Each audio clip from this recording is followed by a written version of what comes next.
Hello, in this video, I'm going to show you how to transfer back and forth between polar and Cartesian coordinates.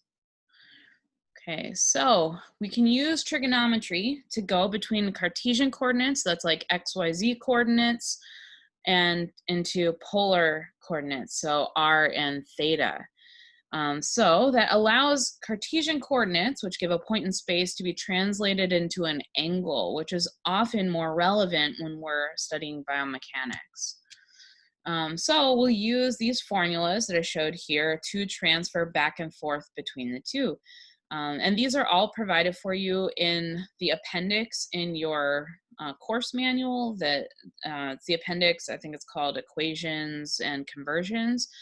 So these are all there for you to use.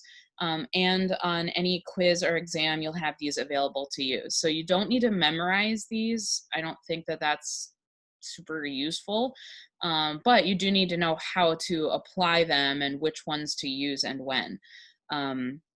So you'll use the Pythagorean theorem, and you'll use SOHCAHTOA, which hopefully sounds familiar, maybe from past math classes that you've had. So essentially, you can see here we have R, theta, x, and y, and all different combinations in these formulas. And so depending on whether you have x and y, or you have r and theta, you'll plug them into whichever equations you want, essentially, to find r and theta or x and y, depending on which direction we're going.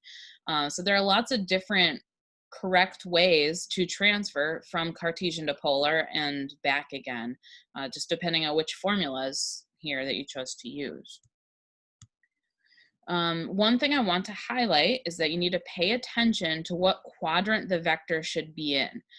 So when you plug these into your calculator, it'll generally give you an angle between 0 and 90 degrees, even if the vector is maybe in the second, third, or fourth quadrants. So 0 to 90 degrees is only the first quadrant. So pay attention to, based on the numbers that you put in, based on whatever coordinates, whatever Cartesian coordinates you use, pay attention to which quadrant those are in, because you might have to go another step beyond what your calculator gave back to you. Okay, so if the vector is in the second quadrant, then that whatever the calculator gave you that was between 0 and 90, you're going to subtract that from 180 to get the right answer for where that vector is in the second quadrant. If the vector is in the third quadrant, then you are going to then add the angle to 180. So whatever that angle is between 0 and 90 that your calculator gave you, it's that plus 180 for it to be in the third quadrant. And then finally, for the fourth quadrant, you'll subtract that angle from 360 to get it in the right place. Okay, so your calculator takes you most of the way. It gets you the angle of theta, but you have to think and go a step further to make sure you're putting theta in the correct quadrant when we're looking at our whole circle all the way from x-axis to x-axis. So now I have an example for you to try out. So what I recommend is that you just pause the video here for a second and try out transferring the Cartesian coordinates 6, 3, so that's xy 6, 3, into polar coordinates using the formulas that I showed a minute ago. So I would say pause here. You can open up your course manual to those formulas and try and transfer those. Okay, so then when you're done, unpause, and I'm going to show you how to work through it now. So x is 6, y is 3. That's what we're transferring to polar coordinates. So you can plug it in using the Pythagorean theorem and find that r is 6.7. And then there are lots of different ways, with lots of different SOHCAHTOA formulas that we can use here to eventually get to theta being 26.7 degrees. Plus or minus, depending for both of these, depending on how you might have rounded as you did your math here. So then the final answer would be put like this. It would be in parentheses, just like your 6, 3 Cartesian coordinates, and it would be 6.7, 26.7 degrees. So we would put units on R if we had units that we're working with, like if we know that we're working in miles or feet or whatever meters, whatever units we might be working in. So when there are units available and you know what the units of R should be, include those there. So it could be like 6.7 meters, and then 26.7 degrees would be theta. Okay, so like on a quiz or an exam, that would be the final answer, would look like that in parentheses, as opposed to saying like R equals 6.7 or theta equals 26.7. Polar coordinates are stated this way. Okay, and then if we want to go the other direction, so here is an example where R has units.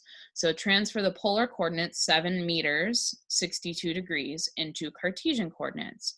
So again, I would suggest pausing here, pull out your formulas, take a minute and practice transferring those and see if you get the same answers that I'm going to share with you here. So go ahead and restart it once you've finished.